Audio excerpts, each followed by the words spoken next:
welcome back to another episode of the NOIC Godcast. So I'm pretty excited. We're actually going to jump right into our brand new series, and I'm excited to see what's gonna happen.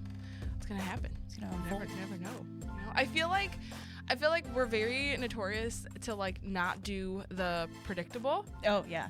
So like talking about love is predictable, but you would predict we wouldn't talk about love, so it's unpredictable that we're talking about love. So we're all just following the same case. It's fine. See, it's fine. see It's our MO. It's okay. Okay. Yeah. So we're gonna be looking at John 15, the chapter this month. I encourage you to read and study along with us as we look at it throughout the month. This series is kind of outlined a little different than we've done before. Yeah. I'm actually pretty excited about it, and so I guess we'll just dive right in. Today we're going to be focusing on John 15, 9 through 11, which says, "As the Father hath loved me, so have I loved you. Continue ye in my love. If ye keep my commandments, ye shall abide in my love, even as I have kept my Father's commandments and abide in his love. These things have I spoken unto you, that my joy might remain in you, and that your joy might be full." So, you might not know this. I'm a bit of a I'm sure I know about this. I'm a bit of a list maker. I know. I make lists for just about everything. Everything. I make lists that I need to make more lists. Yeah. Basically. I like to-do lists. I like packing lists. I like grocery lists. If I can make a list for it, it makes me happy. It does. That's good. There's just something so satisfying about marking it off. I know. It's just so satisfying. But it's not happy when you don't mark things No, off. yeah, well, you know, but at the end of the day, you can look back and see what exactly you have accomplished or have not accomplished. What was See what you have to do checked off. tomorrow. Exactly. But if you ever made a grocery list, like a really good one, like so good, you could send Jacob to the grocery store and he wouldn't even have to call you once. Like that good. Does that exist? But you find yourself at the grocery list all to realize that you left the grocery list at home. Oh, well, yeah. Like that happens. Like we don't go in the store anymore. We just do pickup. But Yeah. like I would done make that. grocery list after grocery list and forget them all the time. I have done that It's several always made me times. So mad. Like I think that's why we make lists, is that we forget to take them places. And now I've just resulted to not and then forgetting things. Yeah.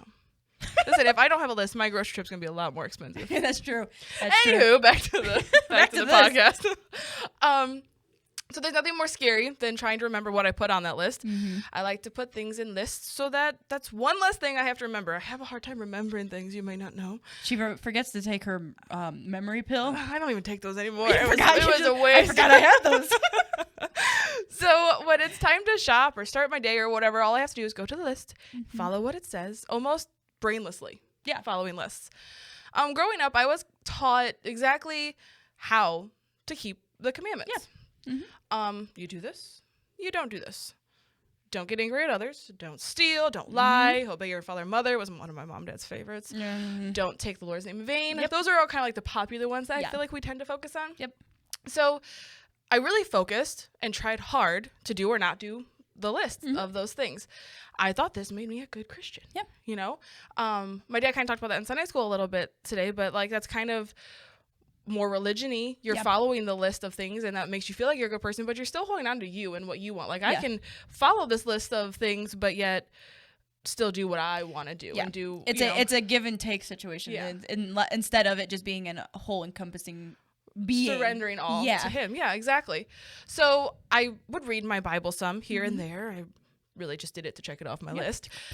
Of course, I prayed at mealtime and bedtime. Always. Going through the Christianity is just a list of things to check off daily. This left me feeling pretty empty. Yeah. I could go back to my list. Did I keep most of the commandments? Did I read? Did I pray? Done, and done. Repeat this day after day.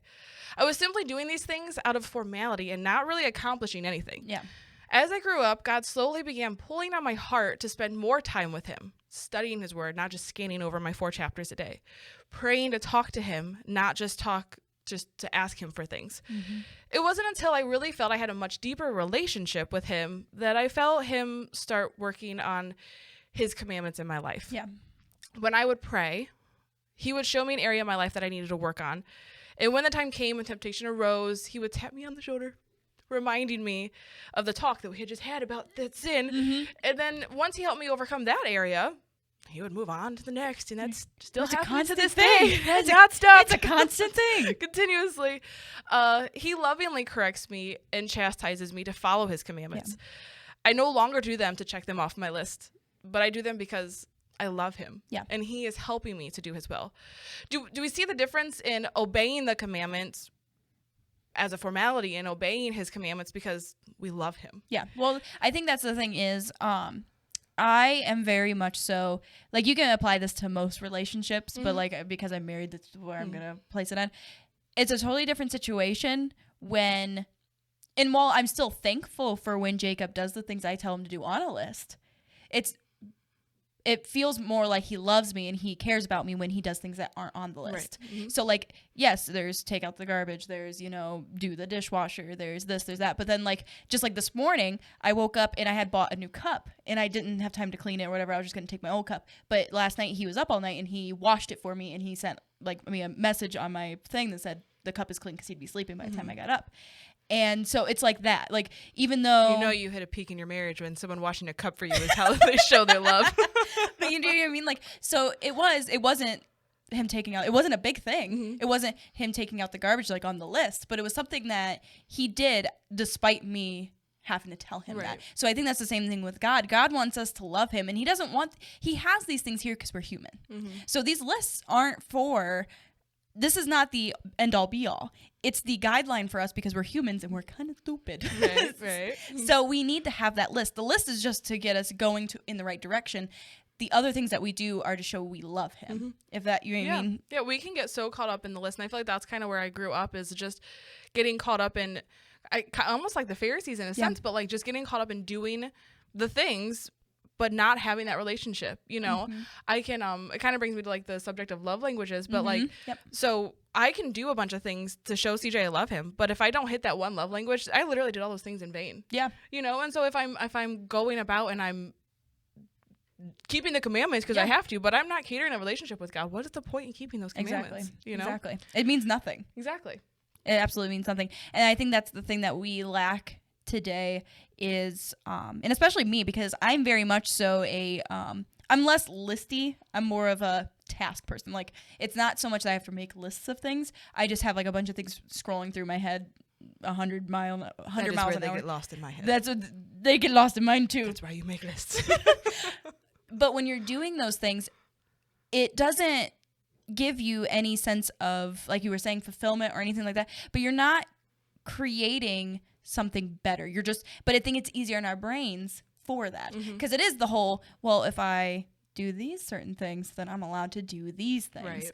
And in our brains, I think it's just easier. It's way easier to follow a list than it is to create a relationship with someone. Oh yeah. Well, a relationship really takes a lot of work. It does, and it takes a lot of listening, and it takes a lot of back and forth. Whereas a list is one-sided. Right. It's you do these things, and you don't have to talk to me again. You just do them. Yep. Whereas a relationship requires a back and forth, and you have to be open in having a open communication with God. And it's not going to be, well, I'll just follow these things and then not have to do anything with him ever again. It's easier for us, but it's not the way we're supposed to be. And honestly, it became more natural. Like, it was easier to overcome all of the things that I was struggling with because it was him going through them with me, not me doing it to please him, kind of a thing. Yes. So this brought joy into my life, and I now have his abiding love abiding me, just as verse 11 says. So do you have anything else? Are you good? I think I'm good. You got your quota in. I got in there. I got my 100 words in 2 seconds. Might have been more than that, but all right. So for the charge up challenge today, I want you to make this verse personal. I want you to read verse 9 through 11, and I'll do mine, and then to give you as an example, but I want you to put your name in there. As the Father hath loved Rachel, so have I loved you. Continue, Rachel, in my love. If Rachel keeps my commandments, Rachel shall abide in my love, even as I have kept my Father's commandments and abide in his love. These things have I spoken unto Rachel, that my joy might remain in Rachel, and that Rachel's joy might be full. I feel like sometimes I know about growing up in church since I was like itty bitty, literally since I was inside my mother's womb. Yes. Verses just kind of like glaze over us, so we just don't like make them personal. And so that's why, like, as I was doing this, I was actually reading this to myself like that, just as I was writing the podcast. And I was like, well, why can't they do that? Because, like, to me, it just makes things so much more personal and impactful when you put your name in there. So that's what I charge. Charge up, Charge you. So I can charge you. I was thinking challenge, Charge but you. whatever. Charge you later for that one. So yeah, put your name in there.